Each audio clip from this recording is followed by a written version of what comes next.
के चेयरमैन हैं, अधिशासी हैं, देश के लिखे पढ़े लोग, उनके सामने बिहार में ये वोटर लिस्ट का जो गहन पुनरीक्षण चल रहा है उसकी ज़मीनी सच्चाई लाने के लिए आज की ये सुनवाई आयोजित की गई है।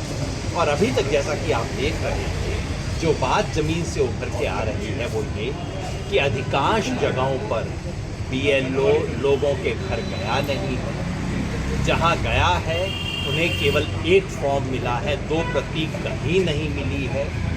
अधिकांश जगह पे वोटर ने जो कुछ था वो भर के दे दिया है, दस्तावेज उनसे नहीं दिए गए हैं। चारों तरफ कंफ्यूजन फैला हुआ है, किसी को बताया गया है कि तुम आधार दे दो, किसी से कहा जा रहा है तुम राशन कार्ड दे दो।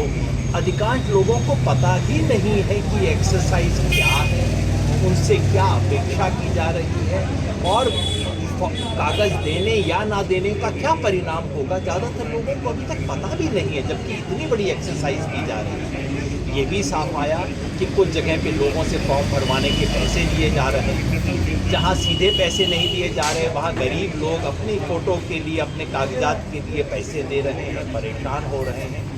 कहीं भी वोटर को पावती नहीं मिली है, वोटर के पास कोई प्रूफ नहीं है कि उसने कोई फॉर्म दिया, कल को उसको कूड़ेदान में डाल दिया जाए वो कुछ नहीं कर सकता।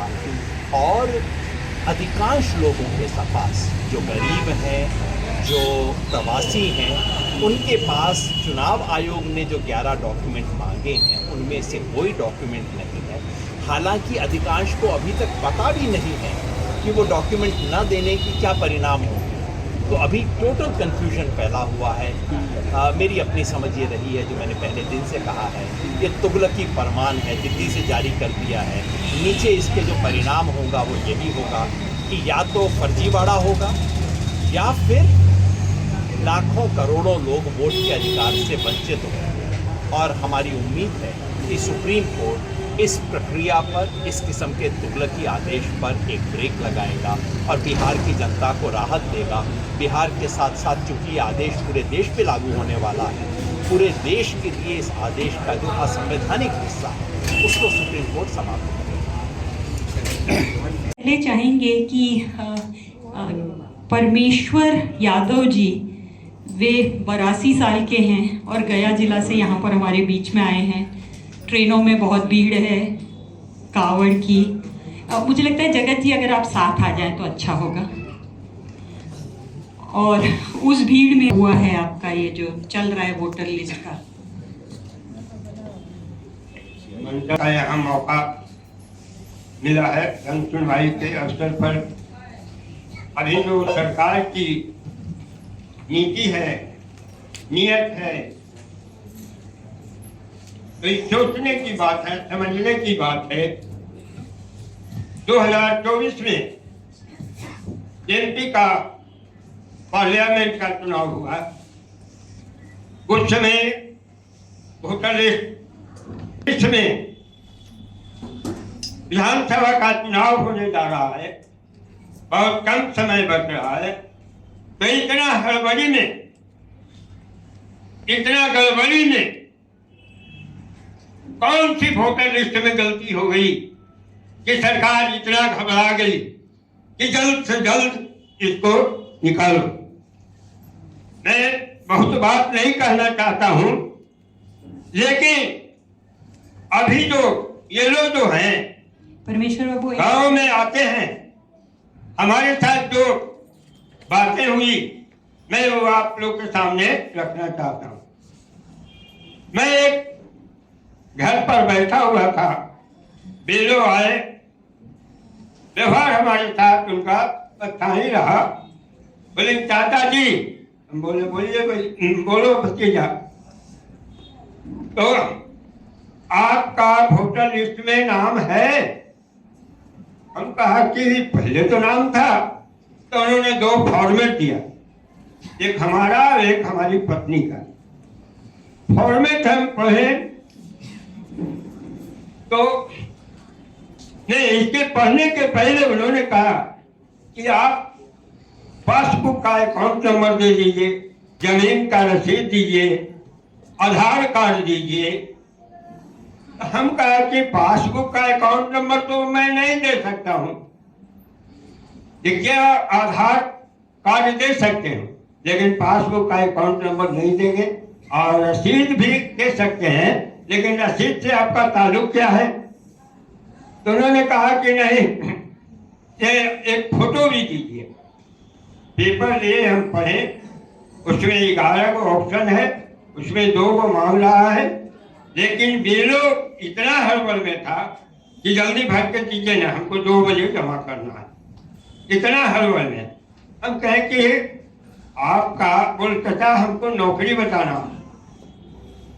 तो हम देखे तो हम कहें कि नहीं, आज तो हम नहीं देंगे, आज हम जाएंगे जो भी, इसके बाद फोटो करा कर लाएंगे तब ना देंगे। इसमें फोटो परमेश्वर बाबू, हम आपसे ये पूछते हैं, आपको परेशानी हुई ये सब बस फोटो और कागज देने में आपको दिक्कत हुई?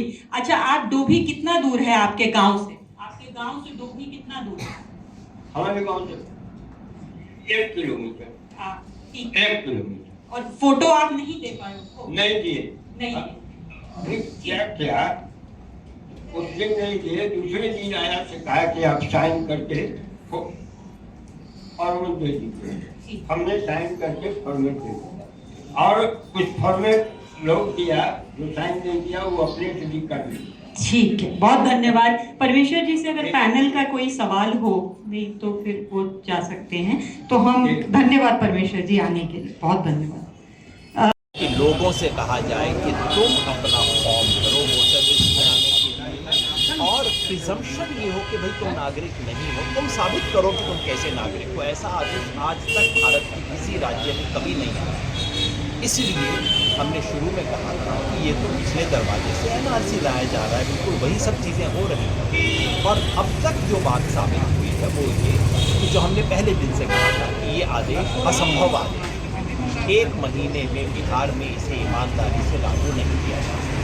लेकिन चूंकि अब चुनाव आयोग किसी भी तरह से ये खानापुरी करने में लगा है, उसका नतीजा ये है कि ज़मीन पर बड़े पैमाने पर फर्जीवाड़ा चल रहा है, कंफ्यूजन चल रहा है, वसूली चल रही है। और एक बात तय है कि पुरानी लिस्ट में जितनी भी खामियां हों, अगर इस एक्सरसाइज से लिस्ट बनेगी तो उसमें पुरानी लिस्ट से भी ज़्यादा खामियां निकलेंगी।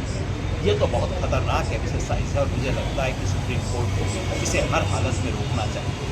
इससे कौन सा तबका प्रभावित होगा ज़्यादा? एक बात स्पष्ट है, ये जो एक्सरसाइज, जो आदेश, अगर आदेश को कागज पे माना जाए तो वो आदेश किसी एक जाति समुदाय के लिए नहीं होगा। सबसे ज़्यादा प्रभावित होगा गरीब, अनपढ़, प्रवासी और महिला डबल प्रभावित है इससे, हर समुदाय में। एक तो इसलिए कि महिलाओं के पास कागज कम होते हैं अपने व्यक्तिगत, दूसरा अधिकांश शादीशुदा महिलाओं को अपने मायके से कागज लाने पड़ेंगे, जो कि बहुत कठिन है। तो फर्क तो उन पर पड़ेगा।